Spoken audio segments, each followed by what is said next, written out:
Gostaríamos de agradecer a todos que tiveram a oportunidade de prestigiar as palestras do nosso primeiro dia e lembro que estão disponíveis na nossa plataforma e podem ser acessadas também pelos inscritos presencialmente. Nesta edição, estamos desenvolvendo diversos esforços no sentido de tornar nosso evento sustentável e diminuir e compensar nossa pegada de carbono. A transmissão é digital e inclusiva, diminui o deslocamento de participantes, a hospedagem no local do evento. Os espaços dos expositores foram fornecidos em forma de lounge, com materiais de fácil transporte, rápida montagem e totalmente reutilizáveis. Diminuímos em 90% os materiais impressos, utilizamos lixeiras de coleta seletiva e, ao final do evento, coletaremos as credenciais para serem recicladas. Por favor, ao deixar o evento, agradecemos já que deixe seu crachá aqui na secretaria, no credenciamento. Os tecidos utilizados nos painéis serão doados para uma ONG que ampara crianças carentes e são reutilizados na confecção de bonecas. A quantidade de emissão de CO2 que não conseguimos mitigar com todas essas iniciativas vai ser compensada através da compra de crédito de carbono. E para darmos início ao nosso programa de hoje, convidamos Guilherme Benchimol, fundador e presidente executivo do Conselho de Administração da XP Investimentos.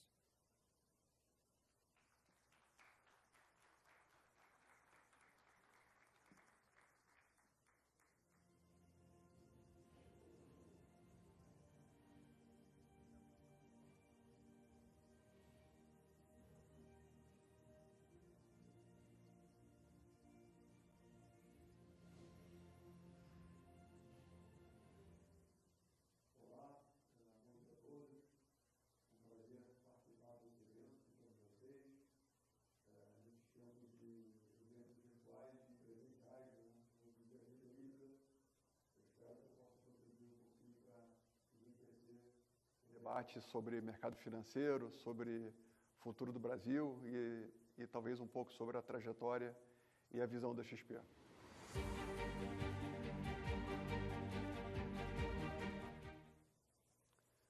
Bom, o Brasil tem um PIB de mais ou menos 9 trilhões, o setor de commodities agro faz mais ou menos uns 3 trilhões de reais, quase um terço do PIB, um pouco menos de um terço.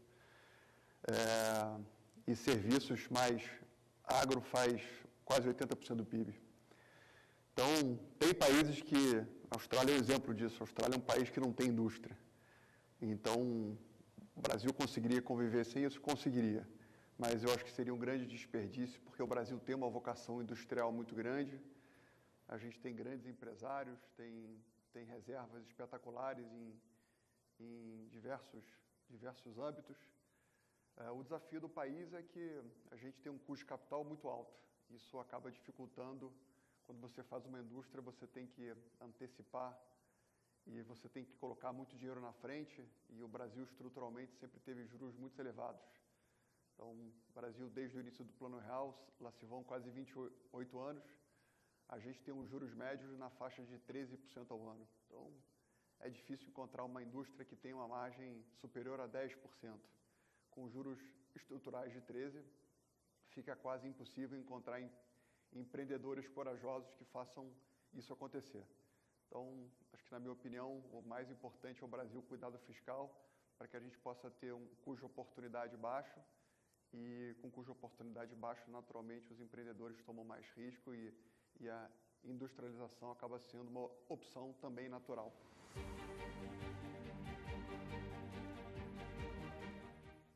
Sobre a tecnologia, evidentemente que as gerações mais novas e todos os novos empregos vêm dessa vertente. Todas as empresas hoje, de um consultório médico até uma empresa como a XP, precisam ter tecnologia no seu dia a dia. Então, no Brasil, a gente vai ter uma escassez de mão de obra de tecnologia de quase 500 mil pessoas nos próximos anos. Aqui mesmo na XP a gente tem 1.000 vagas abertas e esse número só aumenta. Então, para que a gente esteja conectado às novas economias, fundamental que a gente forme boas pessoas. Então, hoje a tecnologia ainda é bastante limitada no país.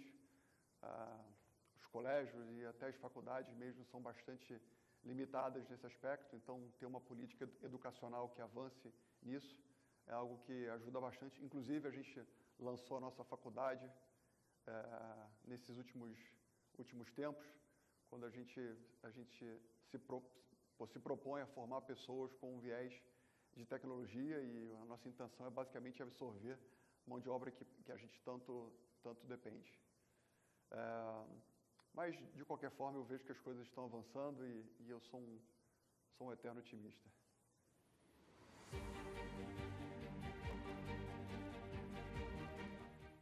O nosso olhar para as startups é sempre com muita humildade. Assim como eu comecei com uma startup há 21 anos atrás, hoje em dia tem gente muito melhor do que a gente aí fazendo coisa ainda mais legal. E a gente olha de alguns ângulos, né? O ângulo de, eventualmente, a gente tem alguma lacuna que a gente não faz tão bem, como é que a gente consegue se associar a alguma startup e a gente trabalha em parceria. Tem um formato onde a gente compra startups, então já fez nesses últimos 5 anos mais de 10 aquisições. Mas talvez a iniciativa nossa que mais traga visibilidade são os nossos fundos de VC, que acabam investindo em startups. É uma demanda que os investidores possuem. Nós, como uma empresa de investimentos, nós também oferecemos essa classe de ativo. Então, é um fundo que acaba comprando sociedade nessas empresas e a gente ajuda esses empreendedores com o tempo a serem bem-sucedidos. Alguns fazem IPO, outros ficam no caminho, mas é dessa forma que a gente atua no segmento.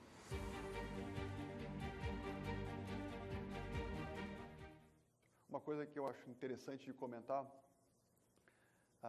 em 2010, o sonho do brasileiro ainda era ser concursado público, era ter estabilidade. E o sonho do brasileiro hoje é empreender. 70% das pessoas hoje sonham em montar o seu próprio negócio ou trabalhar numa startup.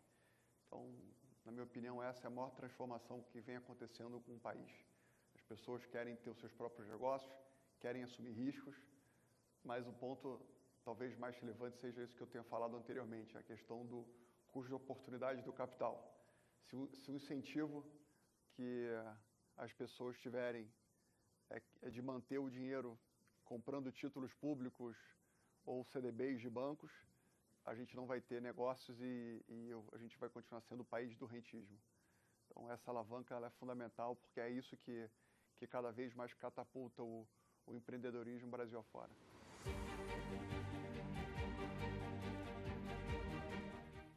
Bom, eu comecei a empresa, foi super sem querer no começo. Eu trabalhava numa corretora carioca e essa corretora não estava indo muito bem financeiramente, teve que mandar umas pessoas embora, minha área foi cancelada e eu fui demitido.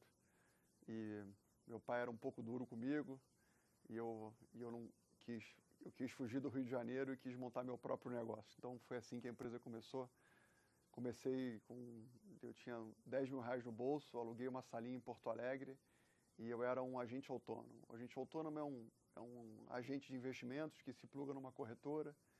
E eu contei isso tudo porque, às vezes, uma história legal não é uma invenção de uma coisa extraordinária, é simplesmente você começar devagarinho e começar a fazer de um jeito melhor algo que um concorrente faz, né? Afinal de contas, no Brasil as pessoas sempre investiram e eu fui criando um modelo novo de investimentos, um modelo mais leve, um modelo onde esse conceito de assessoria era mais alinhado com os interesses dos clientes. E a questão da educação financeira surgiu porque eu tinha 24 anos de idade na época, eu não tinha um carioca em Porto Alegre, não é uma combinação que faz muito sentido no curto prazo, e eu não tinha como conseguir clientes. Aí eu comecei a fazer umas palestras onde eu contava um pouco a minha experiência, que também não era nada demais, e as pessoas gostavam daquilo que eu falava, e eu, um belo dia, lancei um curso que ensinava as pessoas a investirem em ações, e o curso começou a ter algum sucesso, e eu comecei a ganhar dinheiro dando aula. E quem assistiu meu curso depois abria conta, aí eu fui entendendo que o modelo era investir em educação. Era mais fácil convencer alguém a vir aprender comigo do que convencer a investir. E aí as coisas foram se conectando e foram avançando e, enfim, fui aprendendo a ligar os pontos ao longo dos anos todos.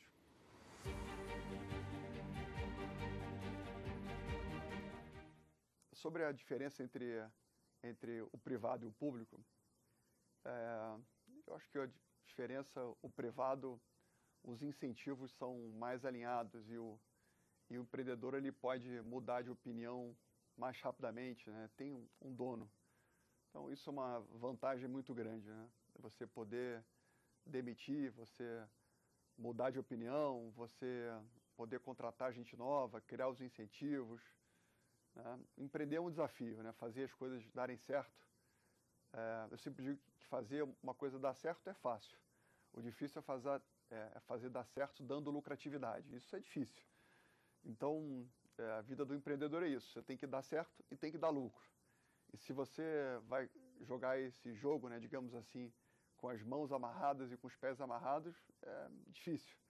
Né? Infelizmente, na vida empresarial, tem pessoas que não acompanham. Você tem que, com muita educação, mudá-las, né? Eventualmente até demiti-las, trocar gente de posição, né? Criar um incentivo, criar às vezes uma ação interna que possa mobilizar mais.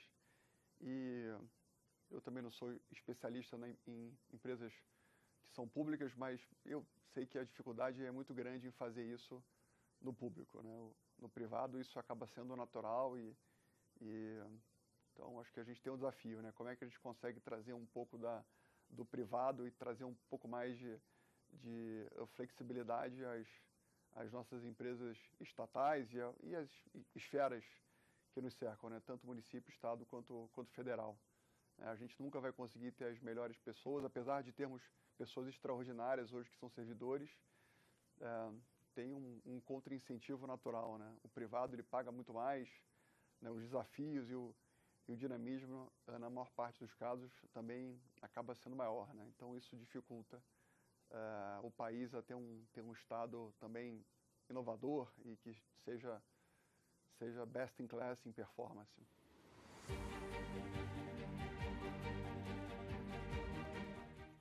Bom, espero que vocês tenham gostado. Eu acho que todo empreendedor é sempre um otimista, né? Senão ele não acorda no dia seguinte e não faz a coisa acontecer. Mas eu sou super confiante no Brasil. Acho que o Brasil é o país que mais tem oportunidade no mundo. Tem muito conhecido meu e alguns empresários que sonham em morar fora do Brasil, ir para Miami, ir para Portugal e tal. E eu não quero isso, eu quero criar minha família no Brasil. Meu negócio é aqui e de novo, assim, como o Brasil falta tudo, o Brasil é o sonho dos empreendedores, né? Vai competir na Califórnia, vai competir na Europa, lá já tem tudo. Então, se você quer empreender, quer assumir bons riscos, o Brasil é um lugar incrível, tem um povo trabalhador, são 220 milhões de brasileiros, um lugar incrível. Então, seria muito bom que a gente tivesse outros empreendedores que apostassem no Brasil e eu acredito que quem vai mudar o país nem é governo A nem governo B, são literalmente os empreendedores, são 20 milhões de empreendedores no Brasil que empregam 50 milhões de pessoas. Quisera que fossem 30 milhões de empreendedores, ia ter mais emprego, mais renda, mais gente falando bem do país. Então, é isso. Obrigado a todos e espero encontrá-los em breve. Tchau, tchau.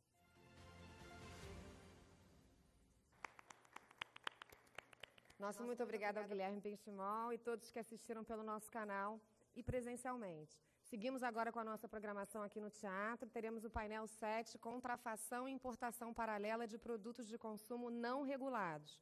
No Ballroom 3, teremos Confidencialidade nos Procedimentos de EDRs e o Interesse Público no Acesso a Informações.